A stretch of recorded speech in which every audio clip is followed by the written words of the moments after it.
في سؤال كده بسيط قوي بس في نفس الوقت محير جدا. سؤال غالبا بيبدأ مع كل يوم بنحس فيه إننا مش قادرين حتى نقوم من مكاننا. عارفين الإحساس ده؟ إحساس الشلل التام. الموضوع مش مجرد كسل أو إن الجسم تعبان، لأ، دي مقاومة داخلية غريبة وعنيدة بتخلي أبسط حاجة في الدنيا تبان كأنها جبل مستحيل نطلعه. بنكون حرفياً عالقين. والأغرب من كل ده إن نفس الشخص اللي حاسس إنه مشلول ده هو نفس الشخص اللي ممكن يعمل المستحيل لو اتحط في أزمة حقيقية أو تحت ضغط كبير، فجأة بيتحول لشخص تاني خالص. فالسؤال هنا مش إزاي أجبر نفسي أعمل حاجة، السؤال الأهم والأعمق هو ليه أصلاً في نسختين مننا، وإيه بالظبط اللي بيشغل كل واحدة فيهم؟ الإجابة على السؤال ده بتغير قواعد اللعبة كلها. الإجابة ببساطة موجودة في فهمنا الغلط تماماً لوظيفة عقلنا الأساسية. خلينا بقى نكشف نظام التشغيل الحقيقي اللي بيحركنا كلنا. أغلبنا لما بيحس بالمقاومة دي بيجري يعمل إيه؟ يفتح فيديوهات تحفيزية، يقرأ كام اقتباس، يحاول يعني يشحن نفسه بالكلام. بس المشكلة إننا بنحاول نتكلم بلغة العقل أصلا مش بيفهمها. ده زي ما تكون بتحاول تشغل جهاز بالصوت في حين إن مفتاح التشغيل بتاعه في حتة تانية خالص. وهنا بقى بتيجي المفاجأة الكبيرة. عقلنا يا جماعة مش مصمم عشان يخلينا ناجحين أو مبسوطين، دي مش وظيفته خالص.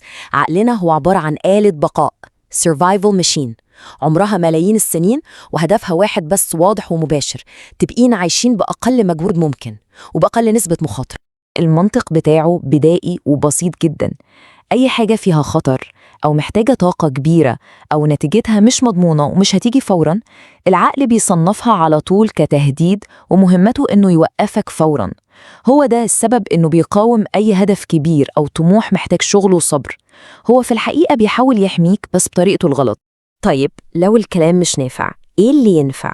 لازم نغير طريقة التواصل دي تماماً. لازم نتكلم مع العقل باللغة الوحيدة اللي بيفهمها، لغة الأفعال، أو زي ما هنسميها لغة الإشارات. دي القاعدة الذهبية اللي ممكن تغير كل حاجة. الأفعال اللي بنعملها هي الإشارات اللي العقل بيستقبلها ويفهمها ويبني عليها رد فعله، مش الأفكار اللي في دماغنا، مش الرغبات ولا الكلام اللي بنقعد نقوله لنفسنا. الموضوع أبسط مما نتخيل.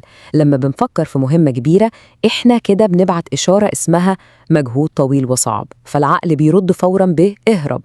لكن لو بعتنا إشارة تانية، إشارة أمان وسيطرة، عن طريق إننا ناخد خطوة أولى بسيطة جداً، العقل بيبدأ يطمن ويقلل المقاومة ويرد باستمر. يعني إحنا اللي بنتحكم في الإشارة اللي بتوصل. ودلوقتي بعد ما فهمنا اللغة، دي الخريطة العملية اللي هنمشي عليها. 7 مبادئ عشان نعرف نشتغل مع طبيعة العقل دي بدل ما نفضل نحارب فيها ونخسر كل مرة. المبادئ دي هي بالظبط علبة الأدوات بتاعتنا، من أول فكرة إن الفعل هو اللي بيخلق الرغبة مش العكس، لحد إزاي نقدر نفصل نفسنا عن مزاجنا اللي طالع نازل.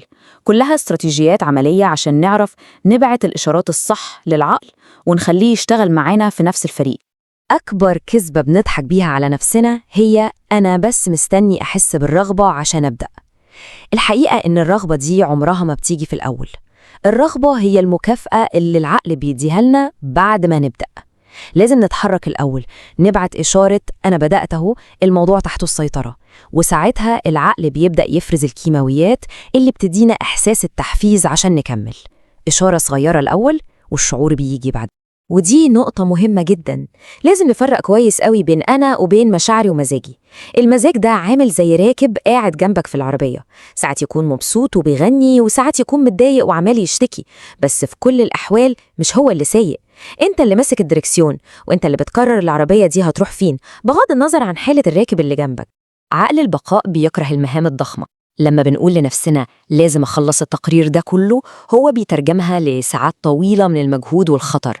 عشان نتحايل عليه لازم نلغي تماماً فكرة النهاية دي من دماغنا ونركز بس على البداية. بدل هخلص التقرير، الإشارة الجديدة تبقى أنا بس هفتح اللابتوب واكتب العنوان. مهمة تافهة وآمنة، العقل مش بيلاقي أي سبب يخليه يقاومها. الاختيار الحقيقي اللي بنواجهه كل يوم مش بين الراحة والألم، لا، هو بين نوعين من الألم. بصوا كده على الرسم ده. العمود الصغير ده هو ألم الفعل، ألم مؤقت وحاد بتاع الانضباط والمجهود اللي بنعمله. أما العمود الكبير اللي عمال ينمو ده هو ألم التقاعس، الألم المزمن بتاع الندم والفرص اللي ضاعت. عقلنا البدائي بيختار يهرب من الألم الفوري، لكن الحكمة الحقيقية هي إننا نختار الألم المؤقت عشان نتجنب الألم المزمن اللي بيستمر العمر كله. في اللحظة اللي بيبدأ فيها الحوار الداخلي بتاع طب أقوم ولا لأ؟ طب كمان 5 دقايق؟ طب لو عملت كده الأول؟ في اللحظة دي بالذات المعركة انتهت وخسرناها خلاص. انت فتحت باب التفاوض مع محامي شاطر جدا، حجته الوحيدة هي راحتك اللحظية. الناس الناجحة مش بتتفاوض، بيقرروا ويتحركوا وبعدين ممكن يفكروا وهم بيتحركوا. التعقيد هو عدو الفعل الأول. أي مهمة فيها اختيارات كتير أو خطوات كتير بتشغل جرس الإنذار بتاع الهروب عند العقل. إيه الحل؟ التبسيط المتطرف. بدل عايز أبدأ أتمرن، خليها هنزل أتمشى 10 دقايق حوالين البيت. بدل عايز أنظف الشقة كلها، خليها أنا بس هشيل الحاجات اللي على الكرسي ده. مسار واحد واضح وبسيط لدرجة تبان غبية. العقل ساعتها مش هيلاقي أي مبرر يرفضه. الانضباط مش معناه إننا نتحول لآلات أو روبوتات من غير مشاعر، لا خالص. الانضباط الحقيقي هو قمة الواقعية، هو إننا نعترف ونتقبل حقيقة إننا في معظم الأيام هنحس بالكسل والملل والمقاومة، ورغم كل ده وبكامل وعينا نختار إننا ناخد الخطوة دي برضو. هو ده كل الفرق. وفي النهاية كل المبادئ والاستراتيجيات اللي اتكلمنا فيها دي بتتلخص في فكرة واحدة بس، فكرة بسيطة لكنها هي اللي بتفرق بين الحياة اللي بنعيشها والحياة اللي بنتمنى نعيشها. الفرق بين الشخص اللي بيتقدم في حياته والشخص اللي واقف مكانه مش الموهبة ولا الذكاء ولا حتى الظروف. الفرق كله في اللحظة دي، لحظة الاختيار.